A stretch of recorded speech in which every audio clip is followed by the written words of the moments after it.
Parte general, tema 9. El Poder Judicial. Regulación constitucional de la justicia. La Ley Orgánica del Poder Judicial. La Ley de demarcación y de planta judicial. El Consejo General del Poder Judicial. Designación, organización y funciones. Vale, pues vamos a empezar hablando del Poder Judicial, que como ya sabemos, tenemos una división tripartita de poderes, que viene de Montesquieu, donde el Ejecutivo pertenece al Gobierno, el Legislativo a las Cortes y el Judicial a los jueces y tribunales.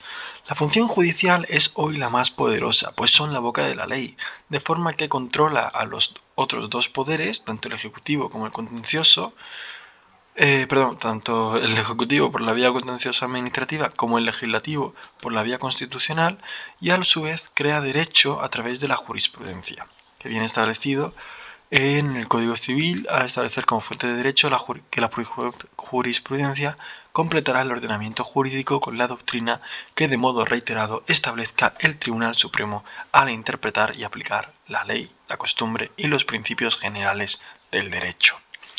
El Poder Judicial, por tanto, podemos definirlo como una función estatal por la cual el poder público satisface pretensiones mediante órganos específicamente creados al efecto. Estos órganos pueden ser unipersonales o colegiados.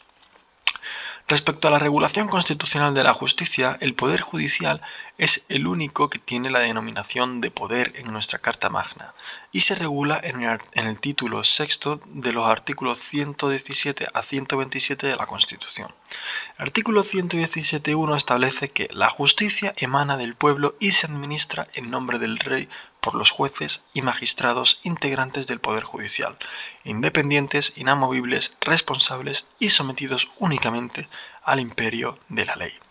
Todo esto se relaciona con el artículo 1.2 de la Constitución, por el que la soberanía nacional reside en el pueblo español, del que emanan los poderes del Estado. Respecto a los principios básicos de esta justicia, de esta regulación constitucional de la justicia, tenemos la independencia, la unidad jurisdiccional, la responsabilidad, la publicidad, la gratuidad y la participación popular. La independencia se consagra en el artículo 117.1 en cuanto a la potestad de juzgar, por la que los jueces y magistrados no podrán ser separados, suspendidos, trasladados ni jubilados, sino por las causas de la ley. La unidad jurisdiccional, que los órganos jurisdiccionales están jerárquicamente ordenados. Todos existen con anterioridad a la realización o comisión de los asuntos enjuiciados, y sus competencias vienen definidas de antemano.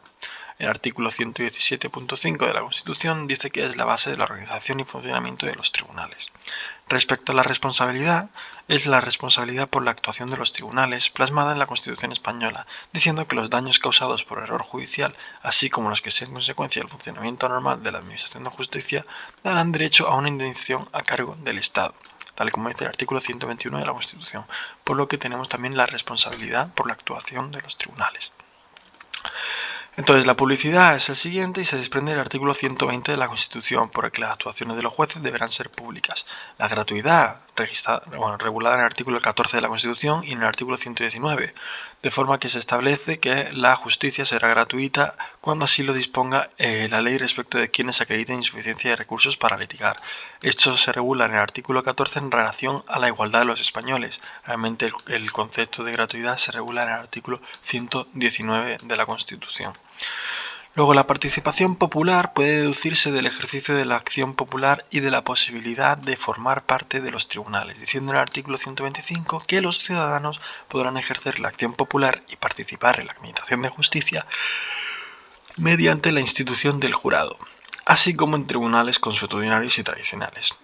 Luego tenemos la Ley Orgánica del Poder Judicial, que va a ser la que regule todo el Poder Judicial. Entonces, se regula por la Ley Orgánica 6/1985 del Poder Judicial, y es la norma básica judicial que comprende un título preliminar, que son los principios de la Constitución española, relativos a la justicia, y el resto del articulado que se va a referir tanto a la organización como los límites de la jurisdicción y los juzgados, el gobierno y el poder judicial, los juzgados de tribunales, los jueces y los magistrados, los LAG, los funcionarios del Servicio de Administración de Justicia. Los LAG son los letrados de Administración de Justicia, el Ministerio Fiscal y el Consejo General del Poder Judicial. Y luego tenemos la ley de demarcación y de planta judicial, que se estructura de forma que la ley 38/1988 de demarcación y planta judicial tiene 64 artículos organizados en 5 títulos. La demarcación judicial, vamos a tener el Tribunal Supremo, la Audiencia Nacional y los juzgados centrales, que tienen jurisdicción en toda España. Luego, con jurisdicción en el ámbito autonómico, tendremos el Tribunal Superior de Justicia de la comunidad autónoma en cuestión. Luego, en el ámbito provincial tenemos las audiencias provinciales, los juzgados de lo penal, de lo mercantil, de lo contencioso administrativo, de lo social, de vigilancia penitenciaria y de menores que tienen jurisdicción en el ámbito de toda su provincia. Y luego, los juzgados de primera instancia de instrucción y de violencia sobre la mujer que tienen jurisdicción en su respectivo partido, así como los juzgados de paz en su respectivo municipio. Recordamos que el partido judicial consiste en un municipio o un conjunto de municipios que forman un área de jurisdicción para que los juzgados puedan atender a sus funciones sin tener que ser municipio a municipio, porque si hay municipios de 3 o una persona, que incluso existen, pues no van a tener que tener un juzgado de primera instancia de instrucción en cada uno o de violencia contra la mujer. Bueno, luego tenemos la planta de los tribunales y juzgados, que hace referencia al número de personas que prestan los servicios en determinado órgano judicial, y todos van a ser cuerpos nacionales.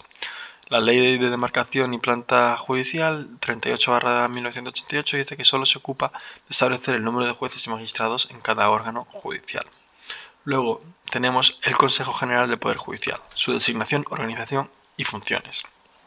Entonces tenemos que hablar de la designación diciendo que la jurisdicción tradicionalmente ha venido dependiendo del Ministerio de Justicia.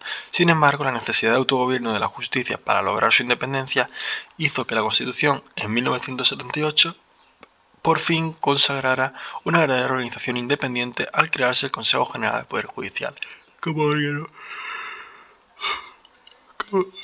como órgano de gobierno del mismo. Artículo 122 de la Constitución. Así se establece que la ley orgánica establecerá su estatuto y el régimen de incompatibilidades de sus miembros y sus funciones, en particular en materia de nombramientos, ascensos, inspección y régimen disciplinario.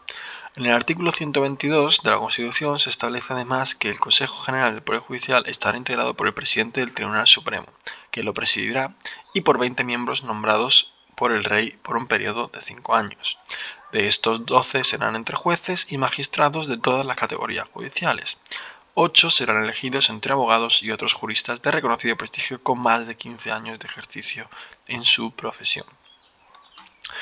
¿Cómo se van a designar los vocales? Bueno, los vocales del origen judicial, que son esos 12 de los que hemos hablado, será cualquier juez o magistrado en servicio activo que podrá presentar su candidatura.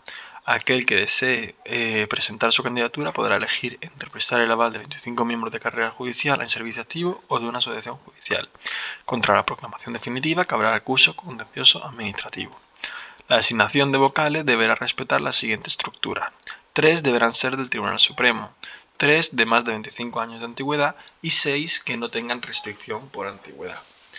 Luego, los vocales procedentes de la carrera judicial, que serán 8, pero no procedentes de la carrera judicial, que serán 8, serán propuestos ante el Rey, de entre abogados y juristas de reconocido prestigio y más de 15 años de profesión. Luego, el nombramiento de los vocales serán nombrados por el Rey mediante el Real Decreto. La elección del presidente, será necesario ser miembro de la carrera judicial con la categoría de magistrado del Tribunal Supremo y reunir las condiciones para ser presidente de la Sala del Tribunal Supremo o tener más de 25 años de antigüedad. Se elige mediante votación nominal, que deberá obtener la mayoría de 3/5, ese 60%, de los miembros del Pleno, y de no lograrse una segunda votación, ganando quien posea mayores votos. Respecto a la elección de los del vicepresidente, dice que en el pleno ordinario del Consejo General del Poder Judicial, una vez elegido el presidente del Tribunal Supremo y el Consejo General del Poder Judicial, será nombrado el vicepresidente por mayoría absoluta por el pleno, a propuesta de su presidente. Y si no alcanza mayoría absoluta, se propone a otro candidato. Luego, el cese anticipado de los vocales dará lugar a su sustitución durante el mandato que ya hubiera comenzado. Y la renovación será cada 5 años, computados desde su constitución. Luego, la organización y funciones de este Consejo General del Poder Judicial vamos a tener que funciona estructurado en pleno y en 4 tipos de comisiones: permanente, disciplinaria, de asuntos económicos y de igualdad.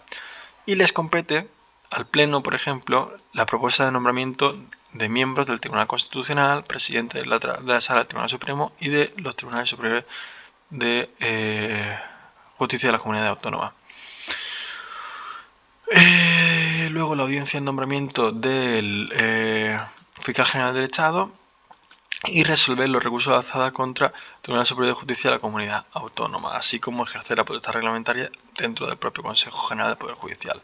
Y luego, respecto a las comisiones, bueno, la comisión permanente, atribuciones no reservadas a otro órgano, comisión disciplinaria, instrucción de expedientes y sanciones a jueces y magistrados, asuntos económicos, estudios de carácter económico-financiero encomendados al Pleno, y comisión de igualdad, pues asesorar al Pleno sobre medidas de igualdad entre mujeres y hombres en el ejercicio de atribuciones del Consejo General del Poder Judicial.